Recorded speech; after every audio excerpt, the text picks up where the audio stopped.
So hello भाई लोग पहला तो आप देख रहे हो अपना चैनल ऊपर स्टडीज में हूँ आपका होस्ट और दोस्त। तो आज हम देखने वाले हैं ग्रेविटेशन।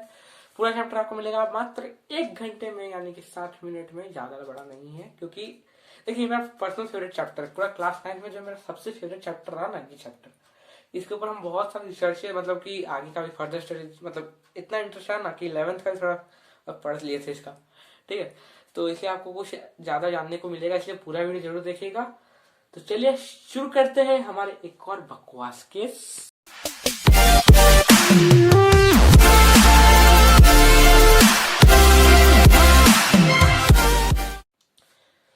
तो ग्रेविटेशन चैप्टर है। तो ग्रेविटेशन में हमेशा हम लोग के दिमाग में एक बात चलता है कि ग्रेविटेशन जो है पूरा हर कुछ जो एक जनरल जो हम लोग के दिमाग में चलता है, ग्रेविटेशन जो भी कुछ है सब न्यूटन ने दिया है, लेकिन वैसा नहीं है।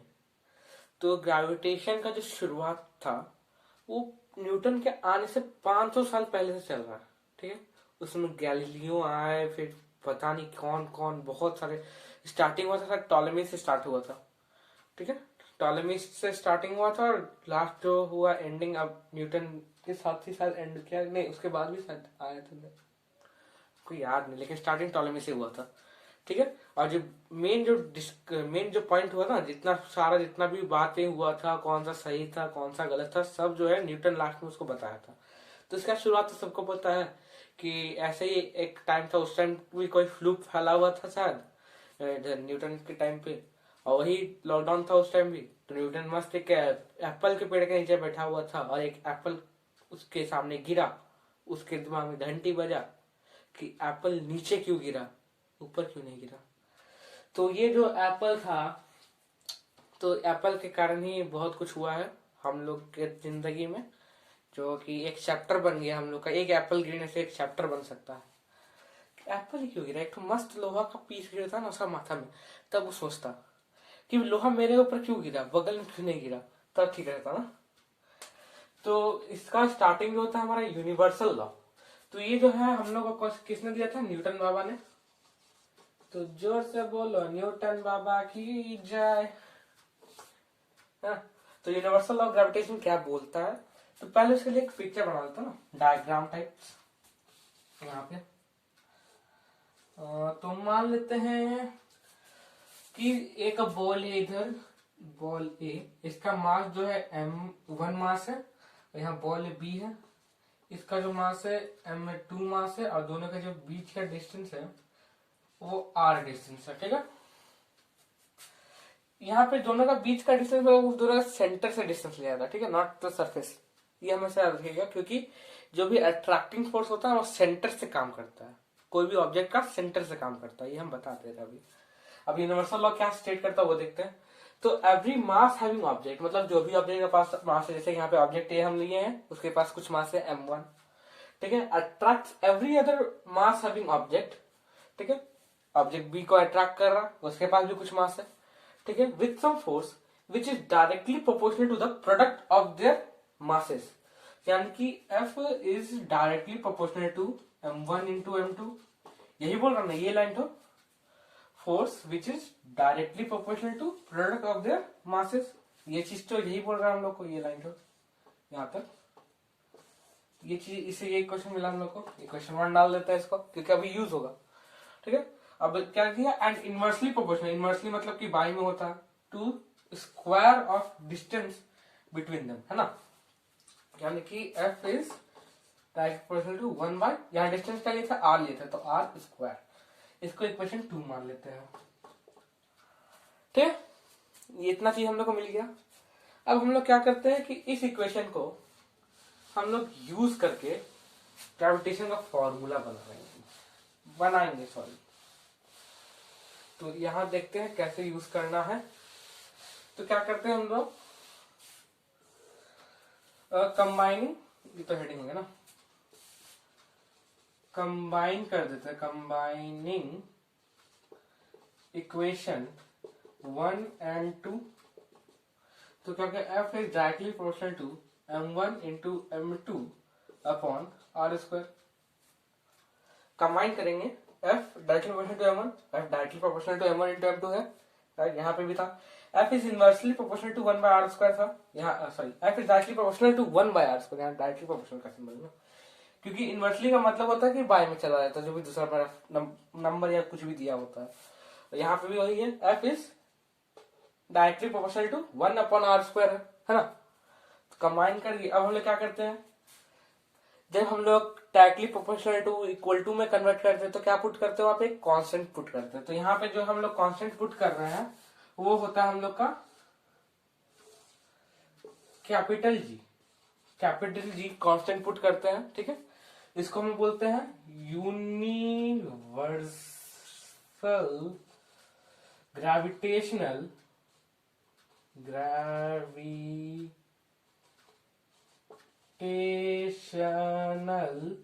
कांस्टेंट।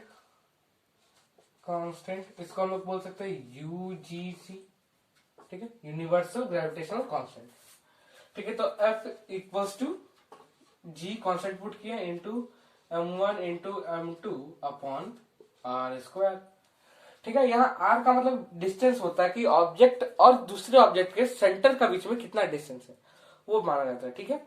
अब बहुत जन का दिमाग में r से रेडियस आता है, ठीक है। जब वो इसके ग्रेविटेशन का न्यूमेरिकल्स कर लेते हैं, ठीक है, तो वो r को ना हमेशा हर चीज का, जैसे कि कोई भी प्लैनेट का या कोई भी ऑब्जेक्ट का रेडियस समझने लगते हैं, तो ये गलत है। वो r का मतलब रेडियस नहीं होता है, वो r का मतलब होता है यहाँ पे डिस्टेंस को शो कर रहा है, ठीक है, दो ऑब्जेक्ट के सेंटर्स के बीच का कितना डिस्टेंस है, ठीक है। अब यहाँ पे अब g का वैल्यू, g कांस्टेंट है तो उसका कोई वैल्यू होगा। जैसे कि हमारा था force and laws of motion में, जो हम लोग का फोर्स का जब हम लोग एक तो वहां पे फॉर्मूला निकाले थे, वहां पे हम लोग एक कांस्टेंट k आया था, उसका वैल्यू कितना था, 1 था, इसलिए F इक्वल टू ma हो गया। लेकिन यहाँ पे g का वैल्यू जो है बहुत ही माइन्यूट वैल्यू है, बहुत ही छोटा वैल्यू है, ठीक है। तो g का जो हमारे पास वैल्यू है वो है हमारे पास 6.67 इंटू 10⁻⁻11 न्यूटन मीटर स्क्वायर पर केजी स्क्वायर। अब ये थोड़ा सतरंगी सा यूनिट दिख रहा है आप लोग को, ये यूनिट थोड़ा सतरंगी है, तो इस यूनिट के बारे में थोड़ा डिस्कशन करते हैं ना। तो ये जो यूनिट है ना, इसका जो पहले तो ये हमारा न्यूटन ने नहीं दिया था, ये वाला जो हमारा जी का वैल्यू ये न्यूटन नहीं बताया था। इसका जो वैल्यू बताया गया था वो है हेनरी कैवेंडिश, ठीक है। किसने बताया था, Henry Cavendish, CAVANDISH, Henry Cavendish ने बताया था इसका वैल्यू, ठीक है। अब ग्रेविटेशन, जैसे कि हम स्टार्टिंग में आप लोग को बता दें कि ग्रेविटेशन है तो हर कुछ न्यूटन बाबा का नहीं है, इसमें बहुत कोई आया था, बहुत कोई आया, बहुत कोई गया, ठीक है। न्यूटन के बाद भी फिर ये साइंटिस्ट आके उन्होंने जी का वैल्यू बताया, ठीक है। न्यूटन तो आके लॉ देके चल दिए, उसके बाद इस जी का जो वैल्यू था वो इन्होंने बताया। तो अब यहाँ पे बात करते हैं जी का जो हमारा ये अतरंगी सा यूनिट है उसके बारे में हल्का सा, ठीक है। तो फॉर्मूला याद रखना आप लोग को, क्या फॉर्मूला है भैया, तो F is equals to G m1 into m2 upon r², है ना, ठीक है। जब हम यहां से अगर हम g का वैल्यू निकालें, बस g का वैल्यू, तो g को अगर हम एक साइड पुट कर देते हैं, यानी कि g into m1 into m2 upon r² is equals to f होगा। तो हो गया हमारे पास g is equals to f into, अब r का नीचे था उधर जाएगा multiply by m1 into m2। अब हम लोग क्या करते हैं, सबका यूनिट पुट करते हैं, तो g का भी यूनिट निकलेगा ना। तो f का यूनिट क्या होता है, ऐसा यूनिट न्यूटन, तो न्यूटन इंटू r मतलब रेडियस या डिस्टेंस, डिस्टेंस का यूनिट मीटर, यहाँ मीटर हो जाएगा। मीटर का क्या है हमारे पास, स्क्वायर बाय मास, केजी में होता है हमारा, केजी इंटू केजी, ठीक है। ये आ गया हमारा जी का यूनिट। अब जीज यूनिट ये निकला, तो अब हम लोग इसको जब कैलकुलेट करते हैं, न्यूटन मीटर स्क्वायर पर kg into kg, kg square आ गया ना आपका, न्यूटन मीटर स्क्वायर पर केजी स्क्वायर, इतना था आपका जी का वैल्यू, कैपिटल जी का वैल्यू, ठीक है। और अब जो है कुछ आपको मतलब कि वैसा करना पड़ेगा, क्या बोलते हैं उसको, मेरा डस्टर कहाँ गया, खैर मिल जाएगा बाद में, खोजना पड़ेगा, कहाँ फेंक दिया हम रात में कल को। ठीक है। तो अब हम लोग के पास जो फॉर्मूला है उससे हम लोग कोई भी चीज का कितना ग्रेविटेशन फोर्स से पुल कर रहा है या फिर अट्रैक्शन फोर्स में है वो सब हम लोग कैलकुलेट कर सकते हैं। जैसे कि अगर आपको अर्थ, जैसे कि मान लेते हैं एक बॉडी है, अर्थ के ऊपर एक बंदा मान लेते हैं जिसका मास है 1 kg, 1 kg का बंदा है, ठीक है। तो अर्थ उसके ऊपर कितना फोर्स अप्लाई कर रहा है, अर्थ उसके ऊपर कितना फोर्स अप्लाई कर रहा है वो देखते हैं। तो यहां से हम लोग क्या देखेंगे कि एफ जो होगा वो क्या, capital G into M, mass of earth m1, इसका m1 हुआ ना, into mass of body m2 by radius. यहाँ पे क्या हो गया, जैसे कि अर्थ का मतलब तो बॉडी से बॉडी का सेंटर तक, तो ये हो जाता है उसका। और यहाँ पे जब सेंटर जो है ना, यहाँ पे हम लोग मेनली रेडियस को ही ले लेते हैं डिस्टेंस। अब बॉडी का भी हमारा जो सेंटर ऑफ, एक हम लोग का बॉडी से भी होता है सेंटर ऑफ ग्रेविटी, ठीक है, या जो बॉडी के लगभग बेली पोर्शन पे होता है, ठीक है। नाभि जानते हैं ना, वो जो बेली के ऊपर एक छोटा सा छेद होता है ना, क्या बोलते हैं जो भी है ना, वो नाभि से ही मतलब वहां पे उसके आसपास लगा होता है वो सेंटर ऑफ ग्रेविटी बॉडी का, ठीक है। तो वहां तक, लेकिन जो है कि रेडियस से तो बहुत बहुत ज्यादा छोटा हो जाता है ना वो। हम लोग अगर सरफेस से फिर अपना यहाँ पेट तक लेंगे, ठीक है, यहाँ तक ले लेते हैं तो भी बहुत छोटा वैल्यू होगा। अर्थ का रेडियस अप्रॉक्स क्या है आपका, रेडियस ऑफ अर्थ जो है हमारे पास उसको आर से इंडिकेशन कर दे रहे हैं। रेडियस ऑफ अर्थ आपका 6400 किलोमीटर, यानी कि 6400 इंटू 1000 मीटर, यानी कि 6.4 इंटू 10⁶ मीटर, इतना अर्थ का रेडियस है। और अगर हम वहां से अपना यहाँ बेली तक लेंगे तो 1 मीटर भी नहीं होगा। तो बहुत छोटा वैल्यू होने के कारण उसको हम लोग नेग्लिजिबल मान लेते हैं और उसको लेते ही नहीं है, ठीक है। तब मास ऑफ अर्थ जो है हमारे पास उसको हम लोग कैपिटल एम ई से इंडिकेशन कर दे रहे हैं, तो होता है हमारे पास 6 इंटू 10⁻24 kg, ठीक है। ये होता है मास ऑफ अर्थ। तो यहाँ से एफ कितना निकलेगा हमारे पास, जी का वैल्यू कितना था भैया, 6.67 into 10⁻11 into 6 into 10⁻24 into 1 kg था, बाय रेडियस ऑफ अर्थ कितना है हमारे पास 6.4 इंटू 10⁶ का होल स्क्वायर। इसको जब आप कैलकुलेशन वगैरह कीजिएगा तो आपका जो वैल्यू आएगा वो 9.8 न्यूटन आना चाहिए, ठीक है, 9.8 न्यूटन आएगा, है ना, 9.8 न्यूटन, इतना ही आएगा, हाँ इतना ही आएगा। मतलब कि 9.8 और कुछ आएगा, मतलब अप्रॉक्स जो वैल्यू होगा आपका, अप्रॉक्स का जो वैल्यू होगा वो कुछ इतना समथिंग आएगा, ठीक है। वैसे सन का मास होता है आपका, सन का मास कितना था, 2 इंटू शायद कुछ था, हाँ सन का मास होगा, सन का मास जो है हमारे पास होता है 2 इंटू 10⁻30 kg, 10⁻24 से 10⁻30 kg है, ठीक है।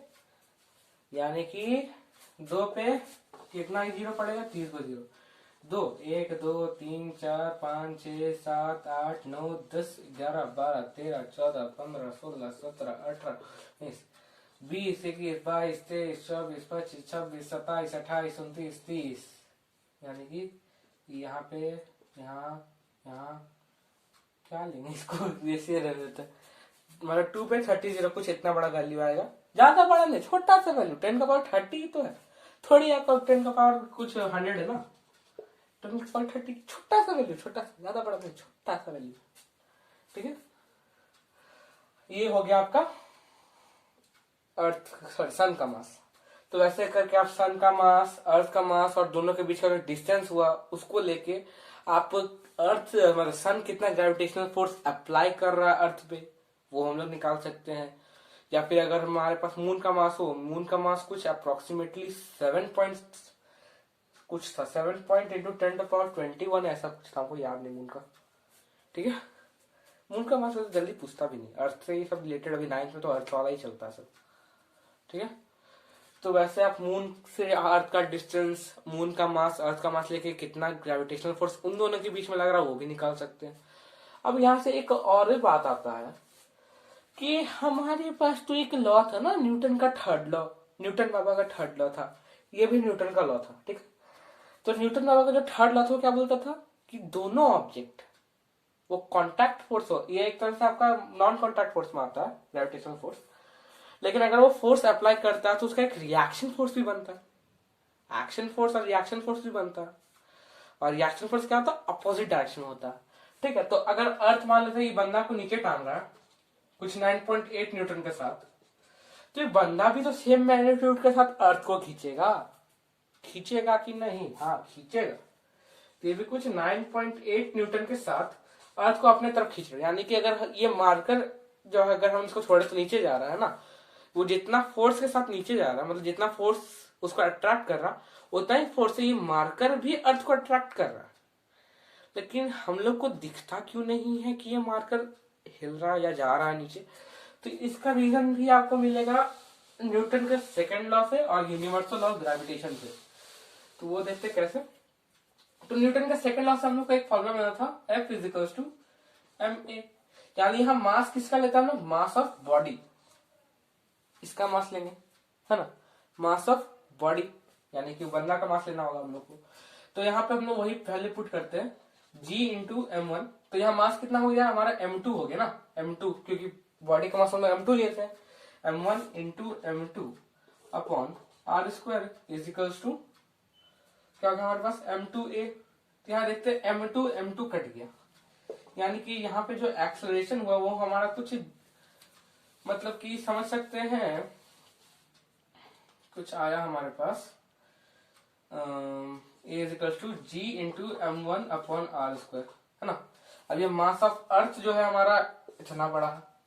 अब हम इसको इंडायरेक्ट कैसे, अगर हम लोग यहाँ पे हम लोग एक्सेलरेशन कैसे निकाले, बॉडी का एक्सेलरेशन निकाले, कि अगर हम बॉडी जो है, क्योंकि अगर फोर्स अनबैलेंस फोर्स लगा तो कुछ एक्सेलरेशन तो होगा ना भैया, जैसे कि बॉडी गिर रहा, इसके ऊपर फोर्स लगा है तो यहाँ पे देखिए एक्सेलरेट कर रहा, हम तो सरफेस से टच में है और हमको अंदर तो ले जा नहीं सकता, धंसा तो नहीं सकता अपने अंदर, ठीक है। तो इसलिए हम लोग का भी होता, हम लोग में भी इतना का अगर हम लोग भी ऊपर से गिरेंगे तो कुछ इतना न्यूटन फोर्स, अगर 1 kg मास हुआ हमारा, 1 kg मास, ठीक है, जो कि मेरा तो है नहीं, तो 9.8 न्यूटन फोर्स लगेगा अगर 1 kg मास हुआ। तो अगर 2 kg हुआ तो इससे बढ़ जाएगा, 3 kg हुआ तो और बढ़ेगा, वैसे करके बढ़ते रहता है, ठीक है। ये निकाला एक्सेलरेशन फॉर बॉडी, निकला हमारा बॉडी। अब एक्सेलरेशन फॉर अर्थ निकालते हैं, तो यहां देख लीजिए यहाँ मास ऑफ अर्थ हुआ, अब एक्सेलरेशन फॉर, अब नाउ फॉर अर्थ निकालेंगे, अर्थ निकालेंगे तो g into m1 into m2 by are square is equals to क्या हो गया हमारे पास, यहाँ मास m2 लिए थे, अब यहाँ पे अर्थ के केस में यानी कि अर्थ का मास तो एक्सेलरेशन से मल्टीप्लाई करना होगा, तो अर्थ का mass m1 into a, m1 cancel, तो g into m2 upon are square is equals to a। अब यहाँ पे देखिए मास ऑफ बॉडी ये kg, यानी कि यहाँ का जो एक्सेलरेशन है बहुत छोटा हो जाएगा, है ना। आप इधर 6 into 10 the power minus 11, 6.6 into 10 the power minus 11, ऊपर से नीचे में 6 का पावर 10 का पावर 6 का स्क्वायर, यानी कि 10 का पावर 12 वो भी नीचे में, यानी कि और जाके माइनस नेगेटिव, यानी कि 10 का पावर कुछ माइनस हमारा कितना है, 10 का पावर माइनस 11 और माइनस 12, तो अगर माइनस 11 और 12 माइनस 23, कुछ इतना वैल्यू आएगा, 10 का पावर माइनस 23 कुछ आ जाएगा आपका। इधर लेंगे हम लोग तो ऊपर में है 6 का पावर हमारा, इधर हो गया हमारे पास 6 का पावर हो गया हमारे पास, इधर 10 का पावर माइनस 11 और नीचे है 10 का पावर माइनस 12, तो माइनस 23 आया। यहाँ मास ऑफ ऑब्जेक्ट यानी अर्थ कितना था, 24 था, तो प्लस 24, यानी कि कुछ 10 का पावर में रहेगा, यहाँ पे तो नेगेटिव वैल्यू जा रहा है, तो एक्सेलरेशन किस में दिखेगा भाई, बॉडी में दिखेगा, अर्थ में लगभग नेग्लिजिबल है ना। यहाँ से तो वही पता चला ना, हमने एक्सेलरेशन जब डिराइव किया दोनों का। तो यहाँ से अब एक्सेलरेशन का जब बात आया है तो यहाँ से हम एक और मोड़ते हैं, जहाँ पे हम लोग का फिर से गैलीलियो का एंट्री होता है, ठीक है। अब गैलीलियो का तो पता ही है ना, उन्होंने क्या दिया था, लॉ ऑफ इनर्शिया दिया था, कुछ याद आया, न्यूटन का force and laws of motion में बताया थे हम, या फिर आप लोग अगर बुक्स पे पढ़े हैं या कहीं और लेक्चर वगैरह यूट्यूब वगैरह में देखे हैं या ट्यूशन में वगैरह वगैरह जगहों पे। तो भी ये चीज बताया जाता है कि लॉ ऑफ इनर्शिया भी बोला जाता है उसको, गैलीलियोस लॉ ऑफ इनर्शिया।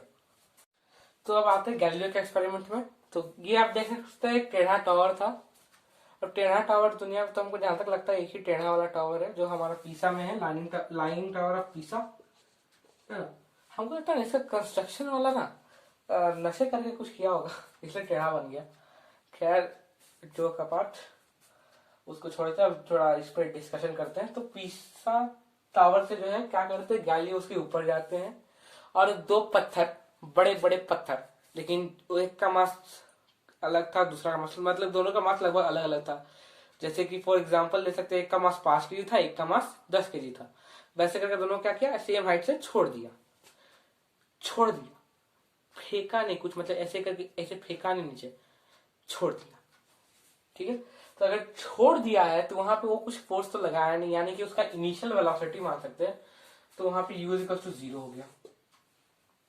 ठीक है, टी हम किस लिए लिखे हैं, तो दोनों को जो टाइम टेकन था ना जमीन हिट करने के लिए, वो दोनों जो टाइम टेकन लिया था दोनों का वो सेम था। मतलब कि हम लोग जैसे कि मान सकते हैं क्या ले हाँ, ये कॉपी लेते हैं, मुर्जा, ये कॉपी लेते हैं, ये मार्कर लेते हैं। देख सकते हैं दोनों का बॉटम जो है अर्थ के सेम से मतलब कि ऊपर है ना। तो अगर हम छोड़ेंगे दोनों एक साथ नीचे गया, देखिए दोनों का आवाज अलग अलग आया नहीं, है ना। आप लोग आवाज से पता कर सकते हैं। यार क्या गिर गया था, क्या क्या गिरने लगता है ग्रेविटेशन में, सब ग्रेविटी अट्रैक्ट कर लिया मेरा सब कुछ। ग्रेविटी का बेइज्जती नहीं करना चाहिए, इसलिए ग्रेविटी माता की जय। ठीक है, तो उसको छोड़ते अभी यहाँ पे देखते हैं। तो यहाँ से जो है गैलीलियो एक कंक्लूजन दिए कि जो भी हमारा एक्सीलरेशन है दोनों में वो सेम लगा है। तो वो देखते हैं उसका वो कैसे, वो क्यों, कहां से वो हुआ। तो उसके लिए भी हम लोग थोड़ा एक इक्वेशन में जाते हैं। सेकंड इक्वेशन याद है, सेकंड इक्वेशन ऑफ मोशन, यानी कि s is equals to u t plus half a t square. ठीक है, तब u तो भैया 0 था हमारे पास, तो s is equals to 0 into t plus half, इसका मास, ऑब्जेक्ट 1 का मास लेते हैं हम लोग, तो वहां पे a1 ले रहे हैं। ठीक, इसमें जो एक्सेलरेशन हो रहा है उसको हम लोग कितना ले रहे हैं, a1, और इसमें जो एक्सेलरेशन हो रहा है उसको ले रहे हैं a2, a1 into T square, यानी कि जो हमारा s निकला वो है मेरा हाफ a1 टी स्क्वायर, है ना। अब इसके अब दोनों में जो डिस्टेंस सेम था, तो सेकंड वाला क्या आ जाएगा, 0 इंटू टी, यानी u तो 0 था इसलिए डायरेक्ट लिख दिया यहाँ पे, plus half a2 into T square, क्योंकि टाइम तो दोनों में सेम था ना, दोनों का टाइम टेकन सेम था। तो यानी कि आ गया यहाँ पे s is equals to half a2 t square. अब हम लोग जानते हैं कि दोनों का जो हाइट था वो सेम था, यानी दोनों इक्वल है। तो यहाँ पे उसको आगे का इक्वेशन ले चलते हैं, तो यही बना देते हैं ना, यानी कि half a square t square a2 t square is equal to half a1 t square. तो यानी कि हो गया हमारा, तो हाफ हाफ कैंसल आउट, और टी स्क्वायर कैंसल आउट, यानी कि a1 is equal to a2। ठीक है, तो हम लोग को पता चलेगा कि एक्सेलरेशन 1, दोनों का एक्सेलरेशन जो था सेम था, है ना। अब एक्सेलरेशन सेम है तो अब एक्सेलरेशन का कुछ वैल्यू भी होगा, तो वो भी अब हम लोग देखते हैं एक्सेलरेशन का वैल्यू। तो एक्सेलरेशन का जो वैल्यू है तो ग्रेविटी के द्वारा होता है ना, यहाँ पे ग्रेविटी का एक्सेलरेशन है। कपड़ा कहा जा क्या, इधर ठीक टाइम पे अभी फेंक पाते थे तुम, उतना ढूंढ रहे थे, दिया नहीं। अच्छा अभी खोज के लगा, खैर जान दो, उसको जाने देते हैं, अभी यहाँ पे ध्यान देता है। तो अब एक्सेलरेशन का वैल्यू, यानी कि एक्सेलरेशन ड्यू टू ग्रेविटी, तो इसका इंडिकेशन जो है ना, इसका इंडिकेशन हम लोग स्मॉल जी से करते हैं। स्मॉल जी से एक्सेलरेशन ड्यू टू ग्रेविटी का इंडिकेशन होता है, ठीक है, ना कि ग्रेविटेशन का इंडिकेशन होता है। यहाँ पे एक्सेलरेशन ड्यू टू ग्रेविटी, यानी कि ग्रेविटी गुरुत्वाकर्षण के द्वारा कितना एक्सेलरेशन हो रहा है। तो यहाँ पे हम लोग को पता है कि हम लोग यहाँ पे जो विथ रिस्पेक्ट ऑफ अर्थ लेते हैं हमेशा बॉडी, क्योंकि अर्थ का मास जो है, अगर जैसे कि हम यहाँ पे है, मेरा मास अलग है, आप वहां पे आपका मास अलग है, इस मार्कर का मास अलग है, और भी जैसे कि ये बोर्ड का मास अलग है, लेकिन सबके ऊपर जो है एक्सलेशन तो सेम अप्लाई कर रहा है। तो एक्सलेशन जो हम लोग हर कुछ में देखेंगे तो फोर्स क्या होता है हमारे पास, एक होता है हमारे पास जी, जी तो कांस्टेंट है, सब में लगेगा। एक मास ऑफ अर्थ होता है एम ई, एक होता है मास ऑफ बॉडी यानी कि M1 एम ले लेते हैं स्मॉल एम बाय, और एक मास ऑफ अर्थ होता है रेडियस ऑफ अर्थ होता है आर ई का स्क्वायर। तो यहाँ पे हम लोग का चेंजिंग क्वांटिटी क्या है, ये चीज हमारा चेंज होता जाता है स्मॉल एम। कभी हम आ जाते हैं उस जगह पे, कभी आप आ जाते हैं, कभी बोर्ड आ गया, कभी ये मार्कर आ गया, कभी मार्कर का कैप आ गया, कभी बैग आ गया, कभी बुक्स आ गए, कॉपीज आ गए, और भी पता नहीं जितना भी चीज इस धरती में सब आ गया, एक ना एक बार आएंगे उसमें, है ना। एयर का भी तो मास होता है कुछ, क्योंकि एयर भी तो मॉलिक्यूल है एयर के अंदर भी, तो उसके ऊपर भी कुछ ग्रेविटेशन फोर्स लग रहा है ना। तो यहाँ पे क्या होता है, हमारा चेंजिंग होता है ये वाला चीज, स्मॉल एम चेंजेस होता है, बाकी ये तीन चीज तो सेम है, ठीक है। तो यानी कि एक्सलेशन लगभग हम लोग निकालते हैं तो बॉडी के रिस्पेक्ट, मतलब कि मेरा बॉडी के ऊपर कितना एक्सलेशन लग रहा है, तो मेरा बॉडी का मास तो स्मॉल एम, तो यहाँ पे हम लोग देख सकते हैं। तो F इज इक्वल टू क्या जानते हैं कि small M into A is equal to ji M E by R E का square into small M cancel हो गया, तो ए इज इक्वल टू है G into M E by radius of earth का होल स्क्वायर। तो अगर आप यहाँ पे वैल्यू वगैरह पुट करेंगे, आप अगर यहाँ पे वैल्यू पुट करेंगे तो आपका वहां पे आपका कितना एक्सलेशन हुआ वो निकल जाएगा। तो हम लोग पहले ही 1 के साथ लेके हम लोग ट्राई किए थे ना, तो यहाँ पे अगर हम इंटू 1 कर दे तो कोई मेरा जा रहा है कुछ नहीं, तो लगभग वैसा ही इक्वेशन है। तो यहाँ पे भी जो हमारा एक्सेलरेशन आएगा वो 9.8 आएगा, लेकिन यहाँ न्यूटन नहीं आएगा यहाँ जो है, क्योंकि ये हमारा क्या एक्सेलरेशन है। तो एक्सेलरेशन का यूनिट क्या होता है, मीटर पर सेकेंड स्क्वायर, ये आएगा 9.8 मीटर पर सेकेंड स्क्वायर, ये आएगा हमारा यूनिट। तो अब हम लोग चलते हैं gravitation acceleration due to gravity, थोड़ा मून पे भी चलता है चन्ना मामा हमारे, तो चन्ना मामा के पास चलते हैं, तो वो उसको अब देखते हैं कैसे क्या करेंगे उस पे, है ना। तो चंदा मामा पे चलते हैं थोड़ा सा, वहां पे भी यही सब देखेंगे हम लोग, एक्सेलरेशन वगैरह वगैरह वगैरह वगैरह।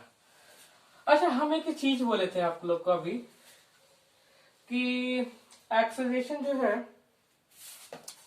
सारा बॉडी में सेम होता है ना, एक्सेलरेशन सारा बॉडी में सेम होता है, मतलब कि सभी ऑब्जेक्ट को सेम हाइट से ड्रॉप करेंगे तो नीचे सेम हाइट पे गिरेगा।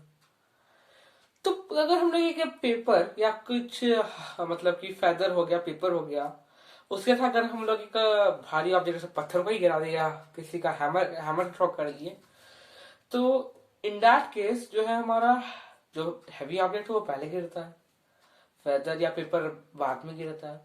तो वहां होता क्या भैया कि अब हवा तो है ना, तो हवा में जब हम लोग पेपर ड्रॉप करते हैं तो क्या होता है कि हवा एक रेजिस्टेंस फोर्स लगाता है उसके पेपर के ऊपर, जिसके कारण कि पेपर जो है उसका जो भी मतलब एक्सेलरेशन है वो घट जाता है। अब आप जैसे आगे बढ़ रहे हैं, आपको आगे से कोई ऐसे मतलब रोक दिया या फिर धीरे धीरे आपको धक्का दे रहा है, आप फिर भी दौड़े जा रहे हैं, तो आपका एक्सेलरेशन घटेगा कि नहीं, घटेगा, ऑब्वियस सा बात है। इसलिए जो पेपर के साथ अगर हम लोग कोई भी भारी ऑब्जेक्ट को ड्रॉप कर, जैसे पत्थर ही ड्रॉप कर दिए, पेपर लेफ्ट से गिरेगा, पत्थर पहले गिर जाता है। अगर हम इसी एक्सपेरिमेंट को इन वैक्यूम करें यानी कि स्पेस में करेंगे, जो कि हमारे साथ रॉबर्ट बायनॉल ना क्या बायोल नाम ऐसा कुछ नाम है, उन्होंने किया था इसी को लेके। तो उन्होंने देखा कि उन्होंने क्या किया था, एक फेदर और एक कॉइन दोनों को एक साथ वैक्यूम में ड्रॉप किया था। तो क्या देखा कि दोनों एक साथ ही गया नीचे, ठीक है, दोनों एक साथ नीचे गया था वहां पे। तो यहाँ इसका मतलब कि वो होता है बस यहाँ पे एयर के कारण, जो है हम लोग के एटमोस्फेयर का एयर के कारण वो पेपर जो है सेम टाइम पे नहीं गिर पाता है, बेचारा पेपर है ना, रेस में हार गया, लेकिन वैक्यूम में तो ड्रॉ करा दिया ना, ठीक है। तो अब आगे जो हम लोग मून पे आते चलना मामा, वहीं पे चलते हैं हम लोग। तो मून का मास अर्थ से कम होता है। अच्छा, मून का मास तो अभी चल रहा है, अभी जाना चाहिए क्या, नहीं अभी नहीं जाता। अभी एक टॉपिक जो बीच का छूट गया हमारा, दिमाग से निकल जाता है कभी कभार, क्योंकि पूरा चैप्टर का हम एक ही बार में बना डालते हैं ना, तो बीच बीच में टॉपिक जो थोड़ा थोड़ा निकल डालता है। ये हो गया हमारा variation of G, variation of G, small G, यानी कि एक्सेलरेशन ड्यू टू ग्रेविटी इसका।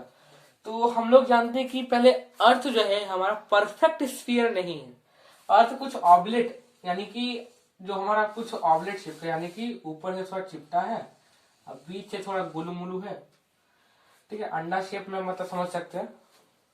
तो यहाँ पे जो होगा हमारा जो रेडियस, यहाँ का इक्वेटर पे रेडियस बड़ा होगा यानी कि R1, और पोल पे जो रेडियस छोटा होगा R2, यानी कि यहाँ हमारे पास क्या है, R1 ग्रेटर देन R2, ठीक है। अब हम लोग को पता था F is inversely proportional to radius.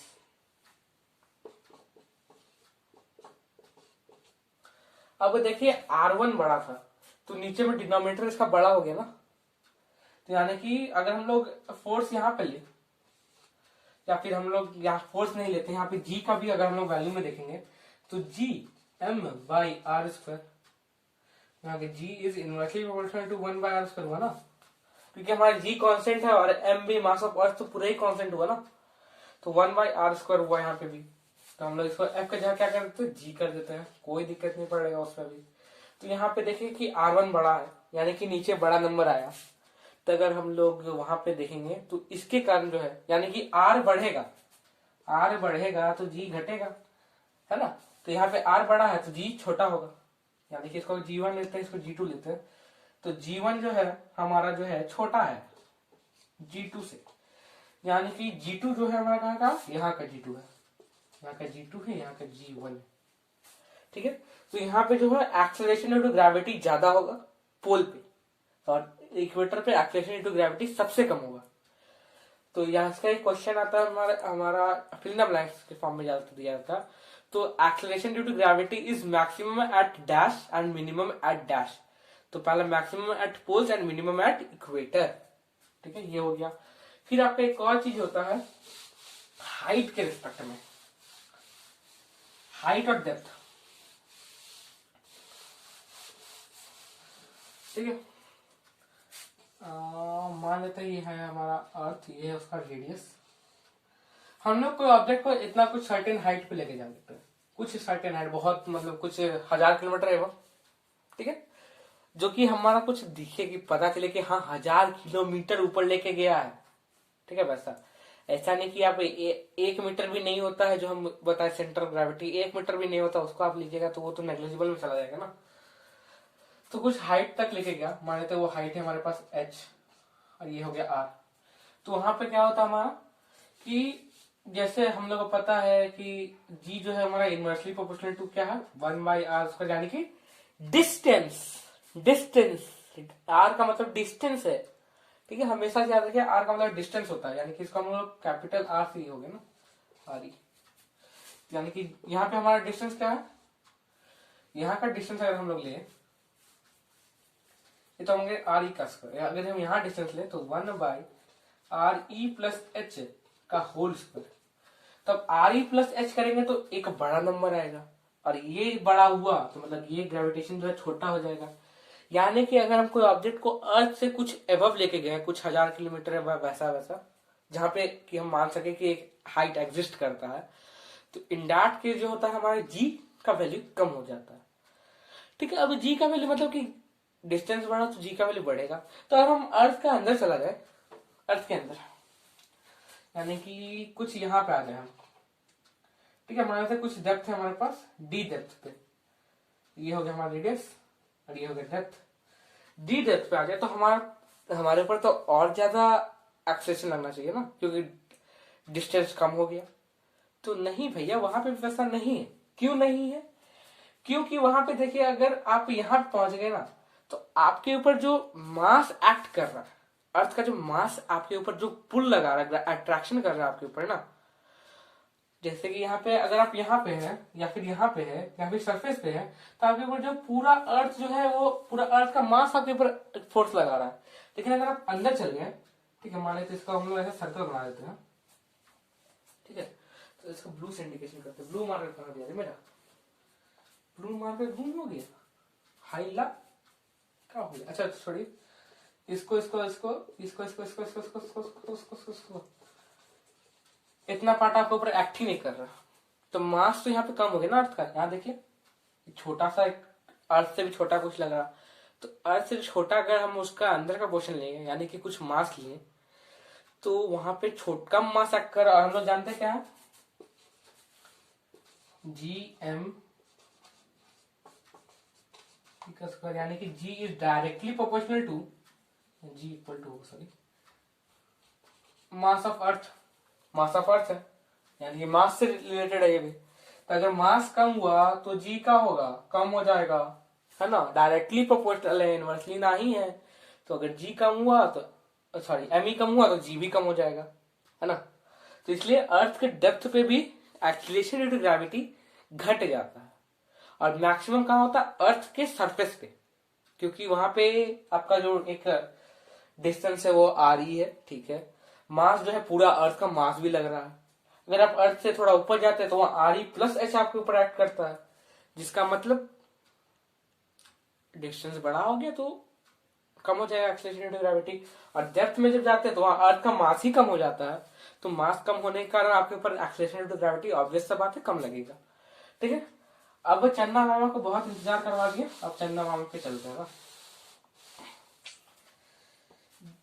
चंदा मामा, तो चंदा मामा के पास अब पहुंचते हैं, तो चंदा मामा के ऊपर भी ग्रेविटी माता थोड़ा असर करती है, क्योंकि चंदा मामा के पास भी एक चीज है, उस चीज को क्या बोलते हैं, मास। तो मास क्या होता है, तो पहले मून पे चलते हैं ना।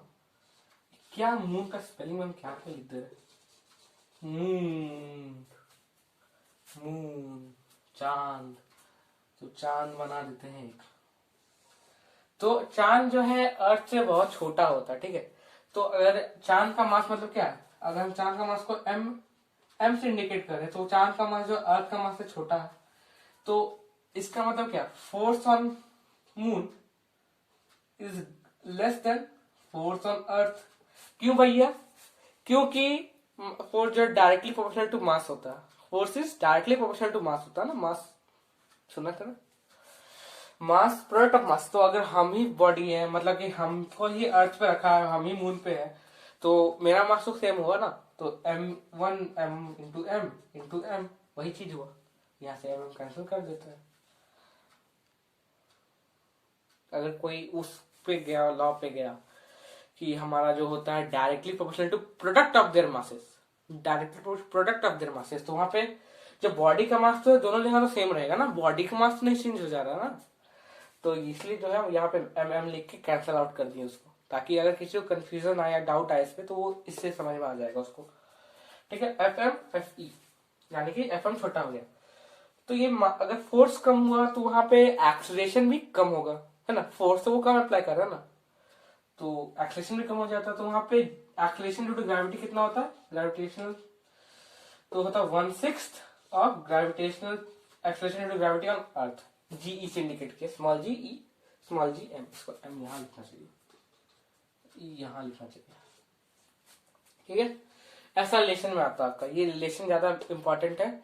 बाकी अगर आप इसको डिराइव करना चाहें तो मस्त आप उसी फॉर्मूला पुट कर दिए, जी एम यहाँ पे एम, यहाँ बाई आर एम का स्क्वायर, यानी कि इधर तो 6.67 बैठेगा, यहाँ मास ऑफ मून बैठेगा, यहाँ रेडियस ऑफ मून बैठेगा, बस पुट कीजिए, निकाल डालिए, आपका कुछ वैसा निकलेगा, आने की 1/6 of mass of sorry acceleration due to gravity on earth, यानी कि 1/6 into 9.8 metre per second square, इसको जब हम काट छाट करें तो 1.66 मीटर पर सेकंड स्क्वायर निकलेगा, ठीक है। यहाँ जाएगा 2 बार सॉरी 3 बार में, यह जाएगा 4.9 बार में, ठीक है, 1.66 से निकलेगा, ठीक है, 1.66 यानी चलते जाएगा वो, ये तो देख सकते बाय 3। खैर अब यहाँ तक था आपका ग्रेविटेशन वगैरह था, अब हम लोग इसी में चलते हैं एक और चीज पे, वह है हमारा मास और वेट, ठीक है, दोनों के एक साथ लेके चलते हैं तो जल्दी समझ में आएगा। यहां लेते हैं मास, यहां लेते हैं वेट,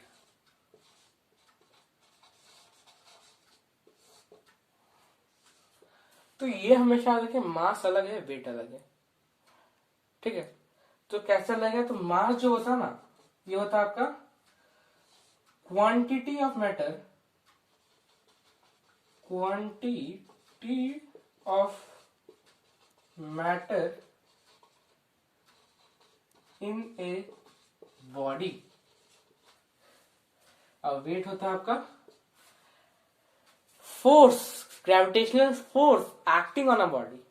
ठीक है, ये होता है आपका gravitational force, gravitational force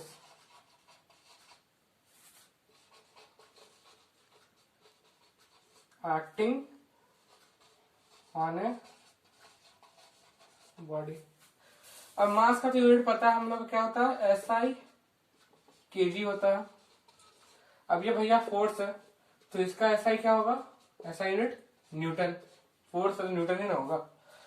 third जो है कि अब भैया इसका फोर्स ग्रेविटेशनल फोर्स है। अब हम क्या बोल रहे थे कि अर्थ के ऊपर जो है ग्रेविटेशनल फोर्स ज्यादा है मून के रिस्पेक्ट में, यानी कि अगर हम अर्थ से अपना वेट करेंगे तो मेरा वेट ज्यादा होगा अगर इन कंपैरिजन टू मून, यानी कि मून पे मेरा वेट कम हो जाएगा।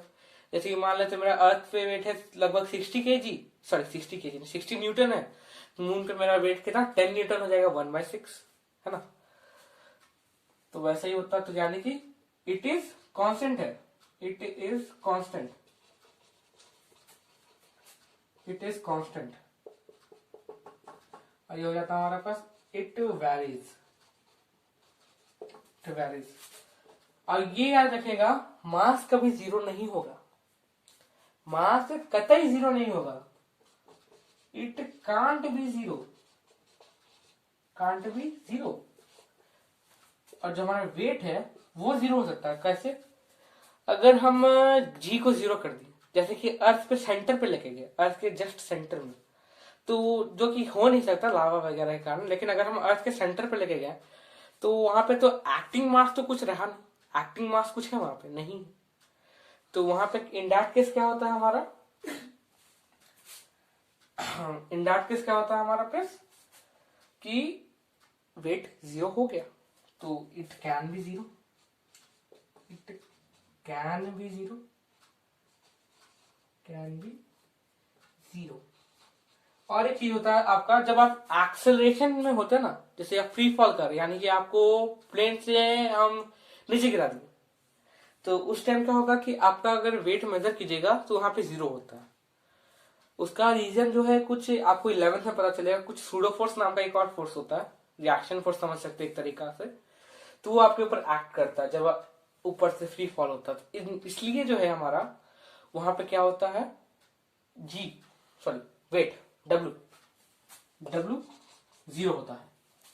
इसको डब्ल्यू से, इसको स्मॉल एम से, इसको कैपिटल डब्ल्यू से, इसको स्मॉल एम से। ठीक है, ये हो गया हमारा। तो अब वेट है तो उसका फोर्स है, तो उसका एक हम लोग क्या जानना पड़ेगा, ग्रेविटेशनल फोर्स है ना, ग्रेविटेशनल फोर्स है तो उसका कुछ मतलब कि क्वांटिटी होगा, उसका मतलब कि एक फॉर्मूला होगा। तो डब्ल्यू क्या हो जाएगा हमारे पास, तो क्या बोले थे हम, ग्रेविटेशनल फोर्स, तो उसका फॉर्मूला पुट करते हैं, G mass of earth into body mass m small m by R E का स्क्वायर। अब ये देखिए इतना टर्म जो है आपका किसके इक्वल आ रहा, स्मॉल जी, तो W is equal to ji m, या फिर आप लोग लिख सकते W is equal to m a g, mass into gravity, acceleration into gravity m g. ये लगता है ये मार्कर का इंक खत्म हो गया, लेक्चर के बीच में मार्कर का इंक खत्म, बहुत बुरी बात। खैर अभी तो हमारा इतना था फर्स्ट पार्ट, ये फॉर्मूला याद रखिएगा, W is equal to m g, important formula. और आपका जो भी आप जब मेजर करते हैं ना वेइंग मशीन से, वेइंग मशीन से जब आप मेजर कर रहे हैं, ठीक है, तो आपका वो मास शो करता है। वो कैसे कि वहां पे जो है आपका अंदर में कुछ कैलकुलेशन वगैरह, कैलकुलेटर वगैरह भी होता है ना मशीन में, तो उस वो आपका जो है 9.8 से डिवाइड करने के बाद वो क्वांटिटी आपको ऊपर में शो करता है, इसलिए वहां पे यूनिट आपका केजी दिया है ना कि न्यूटन। ये जब भी कोई आपका वेट पूछे ना, तो आप मस्त से आप कैलकुलेट कीजिएगा, आपका ऐसा वेइंग मशीन में कोई वैल्यू आया, जैसे कि मान लेते आपका कुछ आया 10 kg आया आपका उधर पेइंग मशीन पे जब आप नजर किए, जब आपसे कोई आपका वेट पूछे तो इंटू 9.8 कीजिएगा उसको, और वो हो जाएगा आपका कुछ 98 न्यूटन। आपका वेट 98 न्यूटन है, ठीक है, इतना आपका वेट है 98 न्यूटन, ना कि आपका 10 kg वेट है, ठीक है। वैसा इसलिए जब भी पूछना तो मास करके पूछिए, ज्यादा अच्छा रहेगा, क्योंकि डेली लाइफ से ही ना आप अपना पढ़ाई वगैरह याद ज्यादा रहता है, स्टडीज वगैरह अगर आप यूज करते हैं तो डेली लाइफ में। अब आते हैं हम लोग सेकंड पे, तो ये हमारा थ्रस्ट एंड प्रेशर ये स्टार्ट होता है। Thrust and pressure, pressure thrust क्या होता है हमारे पास, ब्लू मार्कर लाओ तेरी, ब्लैक खत्म हो गया।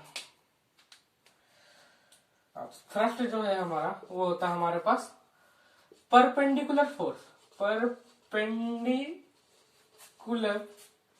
फोर्स, FORC, फोर्स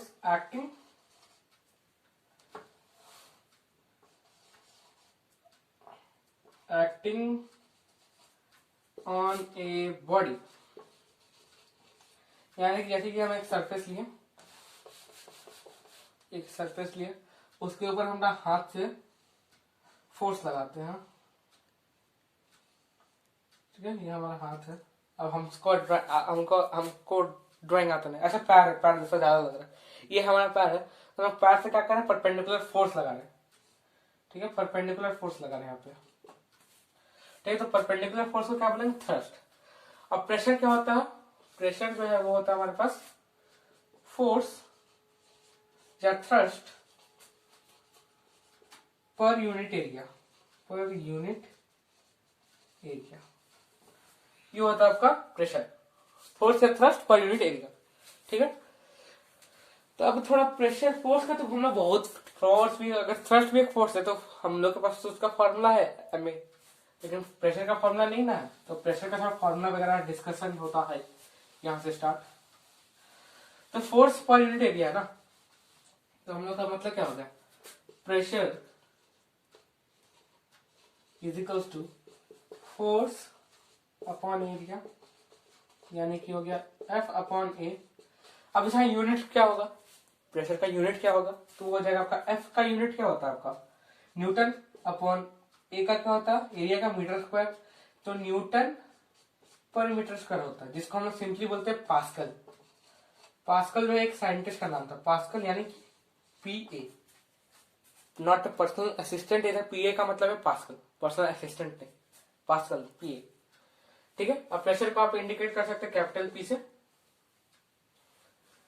ठीक है। अब इसका जो डेली लाइफ में जो प्रेशर वगैरह का यूज होता है ना, वो है आपका जैसे कि आप कुछ नाइफ से काट रहे, तो जो ब्लंट नाइफ होता है जिसका धार खत्म हो जाता है, तो उसका क्या होता है कि उसका एज जो है हल्का मोटा होता है, इसी कारण से हम लोग जब भी कोई ऑब्जेक्ट को कट करने की कोशिश करते हैं तो ब्लंट नाइफ पे ज्यादा फोर्स लगाना पड़ता है। क्यों, क्योंकि देखिए प्रेशर इज इक्वल्स टू है फोर्स अपॉन एरिया, यानी कि pressure is inversely proportional to area and directly proportional to force.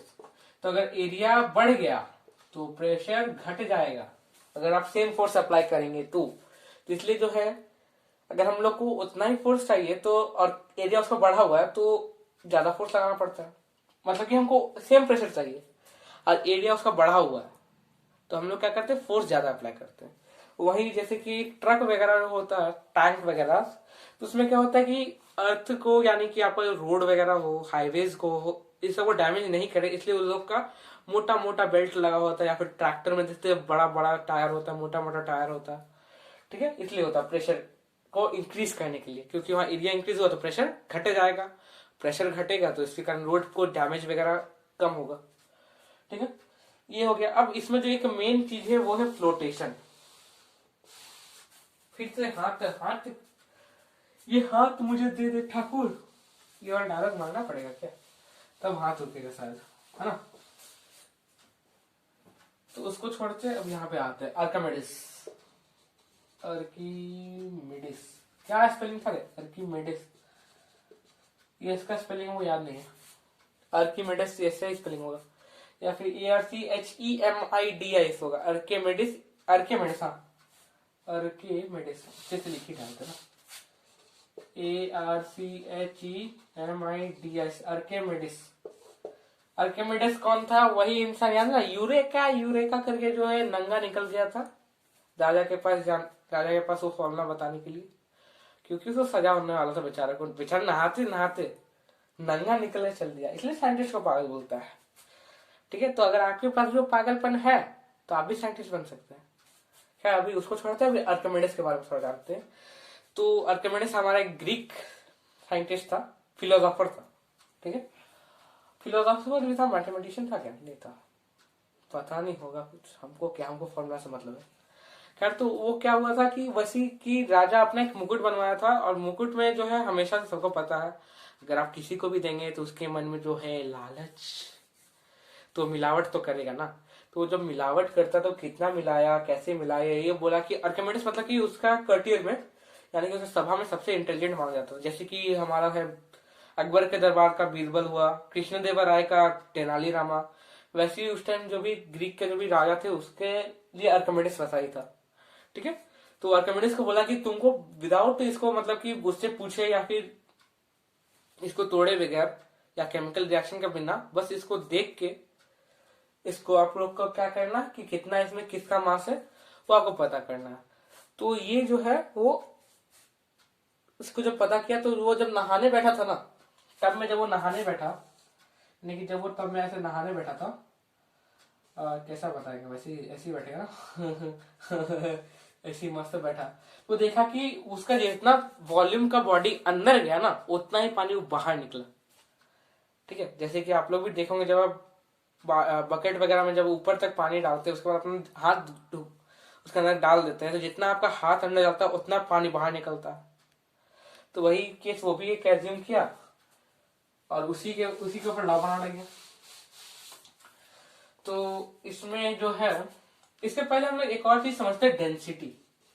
इससे हम लोग को ये चीज पता चल जाता है ठीक से, फॉर्मूला आर्किमिडीज प्रिंसिपल में उसका भी एक यूज हो जाएगा। ठीक है, डेंसिटी, तो डेंसिटी जो होता है आपका, क्या बोलेंगे, mass of an body, mass of a body per unit volume. यानी कि हम लोग समझ सकते हैं कि डेंसिटी डी, डेंसिटी को हम लोग इंडिकेशन तक से रो से करते हैं, इससे इंडिकेट कर रहे हैं डेंसिटी को। ठीक है, इंडिकेशन इसका इससे करते हैं, density is equal to mass per unit volume, यानी कि मास बाय वॉल्यूम का कैपिटल वी से, मास अपॉन वॉल्यूम, ये हुआ density is equal to mass upon volume. तो वैसे ही हम लोग समझते हैं कि वाटर का मास, ये उसका फॉर्मूला हुआ, density is equal to mass upon volume. और डेंसिटी का यूनिट, तो मास का यूनिट क्या होता है, केजी, इसका यूनिट क्या होता है, मीटर क्यूब, केजी पर मीटर क्यूब इसका यूनिट है डेंसिटी का। अब जैसे अब हम लोग वाटर का, हम लोग को याद रखना है चीज, वाटर का होता है हमारा 1000 केजी पर मीटर क्यूब, और अगर हम लोग इसका ग्राम वाला में निकालेंगे तो, सॉरी वो थोड़ा खांसी आ गया था। ठीक है, अब क्लास ठीक है। तो ग्राम में देखते तो उसमें होता है हमारा वाटर का जो डेंसिटी होता है 1 ग्राम पर सेंटीमीटर क्यूब। ठीक है, 1000 केजी पर मीटर क्यूब, इसका होता है 1 ग्राम पर सेंटीमीटर क्यूब। ठीक है, ज्यादा कुछ है नहीं, इसको आप लोग सिंपल वैसे कीजिए, 1 metre cube is equal to कितना सेंटीमीटर क्यूब होता है आपका, कितना होता है, तो 100 इंटू 100 इंटू 100, और इधर केजी में कितना ग्राम होता है, तो 1000 इंटू 1000, 0 0 0 0 0 0 0 0 0 0 0 0 आ गया 1 के ग्राम पर 1 सेंटीमीटर क्यूब, यानी सेंटीमीटर क्यूब आ गया। सिंपल डेरिवेशन था। और वुड का जो है, वुड का होता है हमारे पास कुछ 820 होता है सर, 820 केजी पर मीटर क्यूब। ठीक है, 820 केजी पर मीटर क्यूब ऐसा होता है डेंसिटी, है ना। तो ये जो वुड का जो है डेंसिटी देख सकते हैं वाटर से कम है। ठीक है, अब हम एक एग्जांपल देते हैं आपको, इससे आप लोग को समझ में आ जाएगा कि कोई भी चीज तैरता क्यों है कोई भी दूसरे ऑब्जेक्ट में। अच्छा, उससे पहले एक चीज समझ लीजिए कि सॉलिड का मास, जनरल सॉलिड का मास, कुछ एक्सेप्शन रहता है उसमें, जैसे कि वुड एक्सेप्शन है सॉलिड में, तो कुछ एक्सेप्शन छोड़ के मैक्सिमम सॉलिड का मास लिक्विड से ज्यादा होता है। मरकरी को हटा दीजिएगा लिक्विड वाला में से, क्योंकि मरकरी का मास बहुत ज्यादा होता है। ठीक है, तो जैसे कि आयरन का मास जो है आपका वाटर से ज्यादा है, एल्यूमिनियम का मास वाटर से ज्यादा है, गोल्ड का मास वाटर से ज्यादा है, फिर और हवा का मास जो है वाटर से भी कम, यानी कि जो हमारा गैस का मास होता है, गैस का डेंसिटी, गैस का rho of gas is less than rho of what liquid is less than rho of solid. ठीक है, ये यानी कि density of gas less than density of liquid less than density of solids. ठीक है, ये होता है। अब आपको एक छोटा सा एग्जांपल देंगे, उससे आपको पता चल जाएगा कि कोई ऑब्जेक्ट किसी में कैसे फ्लोट करेगा। अच्छा, मान लीजिए ये जो 1000 दिया ना, ये बता रहा है कि वो इतना केजी उठा सकता है अपने पास, अपने ऊपर इतना केजी वो रख सकता है।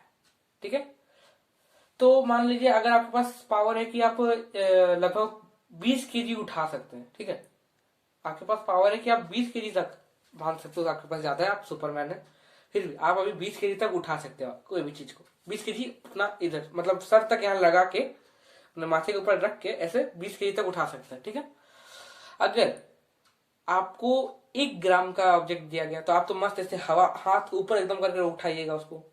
फिर अगर उससे कम लगभग आपके पास दिया है 10 केजी का, तो लगभग इतना ऊपर मतलब सर के माथे के ऊपर तो नहीं रखेगा, बस थोड़ा हल्का सा ऊपर, यानी कि लगभग यहाँ पे इतना ऊपर। फिर अगर आपके पास लगभग एकदम 20 केजी का ऑब्जेक्ट है तो आप एकदम माथे पे अपने सरफेस पे रख रहे हैं, ये आपका सरफेस समझ लेते हैं, ये आपका अपने सरफेस पे रखिएगा।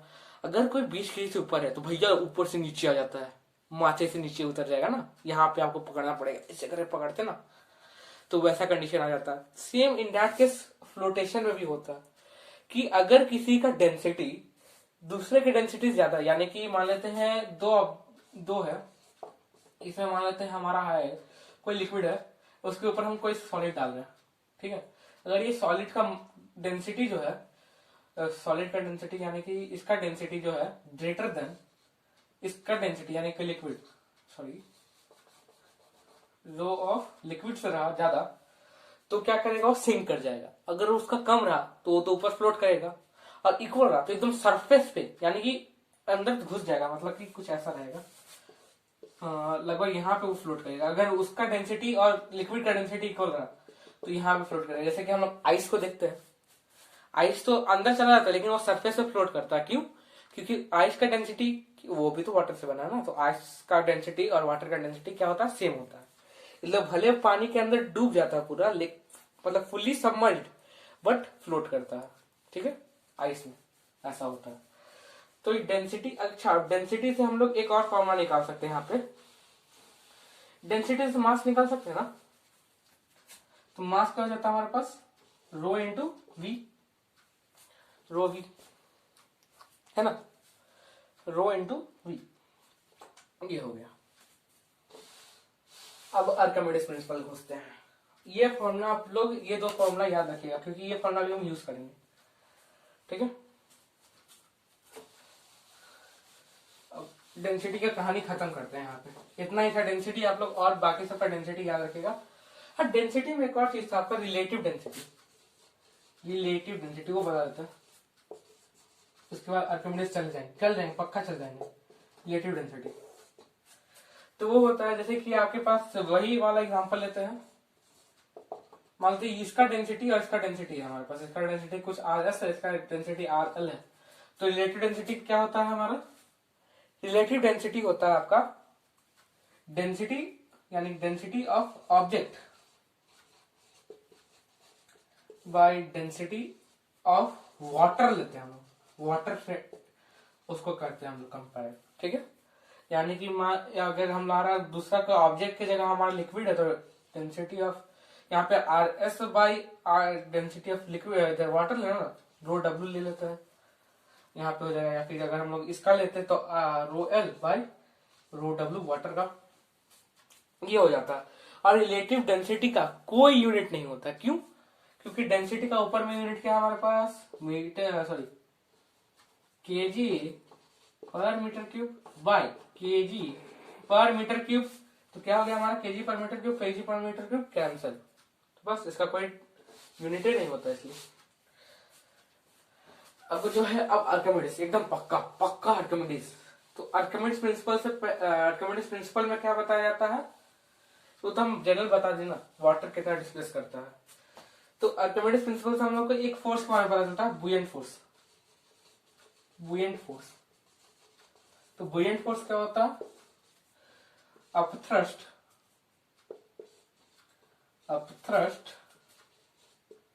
exerted बाय फ्लूइड क्या होता है भैया, जो चीज फ्लो कर सकते हैं, यानी कि एयर फ्लो करता है, फ्लो कर दिया, वाटर फ्लो करता है, पानी लाके यहाँ गिराएंगे तो फिर हमको डांट सुनना पड़ेगा घर में, तो पानी लाके गिरा नहीं सकते, नहीं तो पानी लाके आपको ऐसे कर गिरा के दिखा देते हैं। ठीक है, आप thrust exerted by fluid on object on an object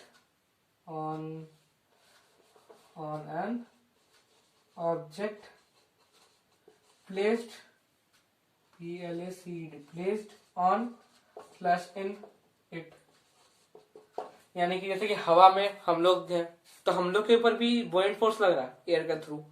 जैसे कि अगर हम लोग मग को क्या करते हैं, बकेट जो फुल ऑफ वाटर से होता है उसमें डालते तो कैसे प्लास्टिक फ्लोट करता है, उसमें बुयंट फोर्स लग रहा है वहां पे, वही सब होता है। बुयंट फोर्स का जो वैल्यू बताया गया ना, जो बुयंट फोर्स कितना होता है वो हमारा आर्किमिडीज बताया था, उसका जो हमारा कैलकुलेशन टेक्निक है। तो उन्होंने क्या बोला था कि बुयंट फोर्स, जैसे कि पहले उसके पहले एक डायग्राम बना देते ना, मेरा favourite diagram, all time favourite diagram ये था, हम वही वाला डायग्राम बता रहे हैं।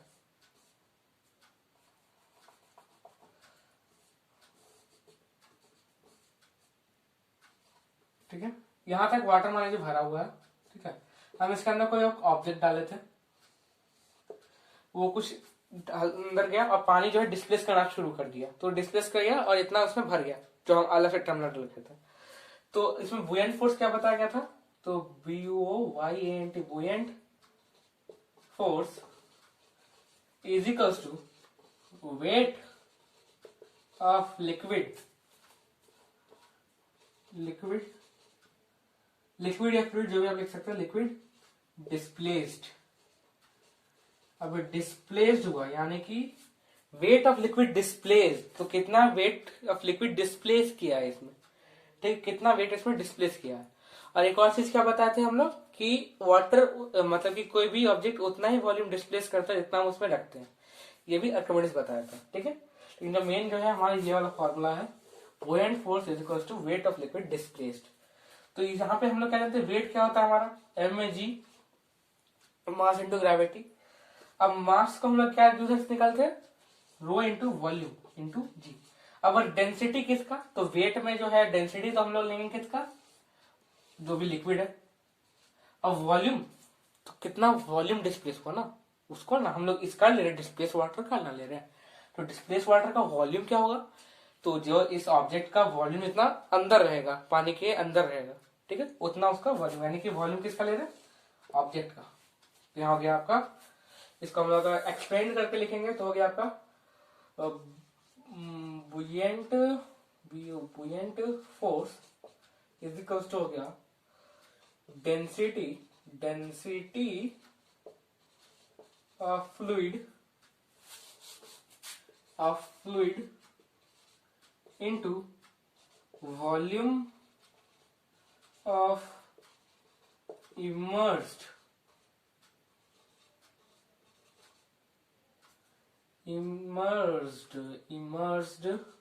object